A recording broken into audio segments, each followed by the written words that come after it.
I trust our call screeners implicitly. They're all awesome. do. We've had lots of conversations. Mhm. But literally the question that's written here, I cannot believe is serious. So Daniel in New York, Uh-oh. how are you? Hi, Daniel. I'm really excited to hear your question. Daniel, are you there? Daniel. Yes, I'm here. Okay, so it says here that your question is, if God didn't create everything, then who did? Is that an accurate representation of your question? I mean, I'm not necessarily who did, but what did, because Okay, I'm because not who necessarily did is a problem. really. Yeah, if you say so, that's why I was laughing, because if the question is, if God didn't create everything, who did? That is literally word for word the question I've pointed out many times on the show. Represents a gross conceptual error, because it's like, oh, if God didn't create the universe, who did? Well, what makes you think it's a who?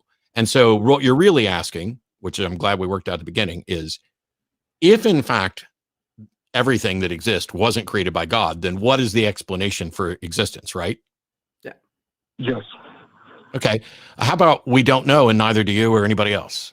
What's wrong with that answer? So that means, we just live in we just live the mystery like that. That means, so what's the explanation that there's no other life out there in the galaxy, in other galaxies, and in the universe? That's not what I said. Other life. Daniel, I made no declaration about what other life there is or what I literally said, what if the answer is we don't know? Like, I have no idea why there's something rather than nothing. And as far as I can tell, neither do you or anybody else. Okay. That doesn't mean we're never going to know. That doesn't mean you stop looking. But I don't know why I don't have an explanation for everything. Do you? No, I don't. I don't either. Yeah. So we're kind of stuck. Yeah. And so it's the people who are claiming that there's a God who have adopted a burden of proof, right? All right. I just wanted to I just wanted to get that clear. But since you made it clear that hello? Yeah, Hello. we're still here. Yeah, we're here. Okay. I just wanted to make wanted to get that clear, but since you made it clear that we can get comfortable with not knowing what is the source of creation and just That's living not what the I said. That means we just. That's not what I said. So we just. That's not what I said. I don't think you should be comfortable with not knowing. Your discomfort with not knowing is what encourages us to go out and look. Like, I don't know what causes cancer and I don't know how to cure cancer, but that doesn't mean I'm comfortable not knowing that. We should continue to do research and try to find out. What I say people should do is get comfortable with saying they don't know when they don't know. But I'm not suggesting we just sit around and go, well, let's throw up our hands and give up. That's never the right solution for me. And I made a point recently in a video that I did that speaks to what you just said too, Matt, which is there's a lot of danger in assuming you know. Because when you assume you know, when you say, I already have the answer for everything, like you create an agent like a god and say, this agent is the answer for everything. Every question you could conceivably ask for all of the rest of time, the answer is this agent. Then you are no longer incentivized to look outside of that paradigm for the actual, natural answers to questions. So it disincentivizes you from being more curious and investigating things further. So saying you already know is actually something that you should be uncomfortable with, especially when you would have to admit that you don't, because you're cutting yourself off at the knees there by saying you already know something. A, you clearly can't, and B, that it still needs and requires investigation. If you think you already know the answer to it, then why investigate? And if you are investigating, then you're tacitly admitting that you actually don't know the answer. You're just asserting that you do. Is that all clear, Daniel? Okay, that's clear. Cool. Awesome. Appreciate that. Did you have anything else? I think it's going to be similar answer for any other question I have. It's going to be similar question. I was going to ask about, stuff about that has to do with the afterlife and and the purpose for all living, but I think it's similar answer. The same thing applies, It could be a similar answer. Like, I'm not going to pretend that I know what happens after we die. However, the notion that there is something that makes me me, some part of me which survives my death is patently absurd, because we know from the way the brain works and the way that the brain can be manipulated that I can, through damage, change someone's personality, someone's memory, someone's desires, every little thing that makes me, my memories, my desires, all of that is identifiable as a function of the brain and is subject to change upon damage to the brain. And in that scenario, if let's say I got hit over the head with a hammer today, and all of a sudden I started believing in Jesus, does that mean that I'm saved?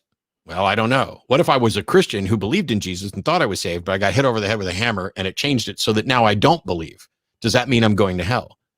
In either case, the things that make me are identifiably a function of my brain. There's no good evidence that any function of my brain exists after I'm dead. And so the notion that I could have any sort of an afterlife is probably one of the most obviously wrong things that theism has ever put out there.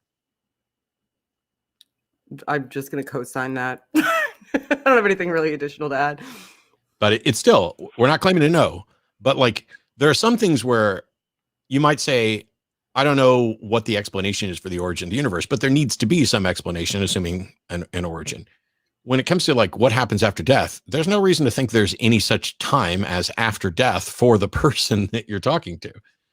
As far as I can tell, when I'm dead, it's over for me.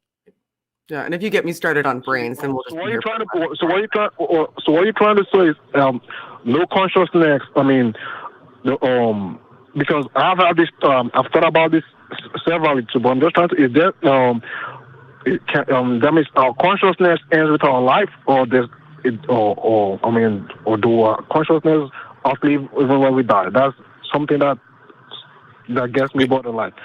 Right. We have no evidence that I'm aware of for consciousness outside of a brain. Do you have any evidence for a conscious agent that is not a brain?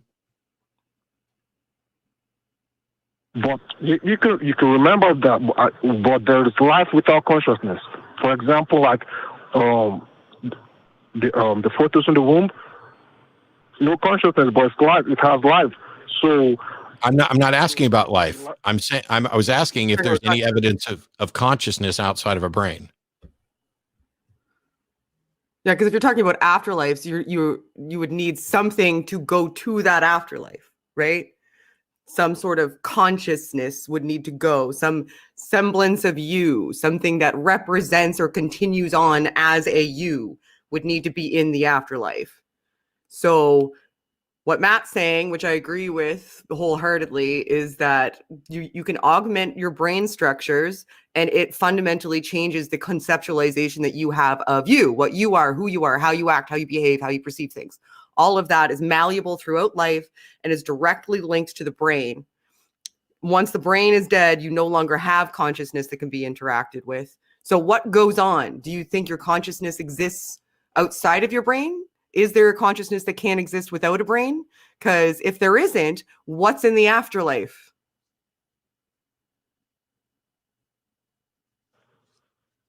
Okay, that I think that's the answer. That answers the question. I think.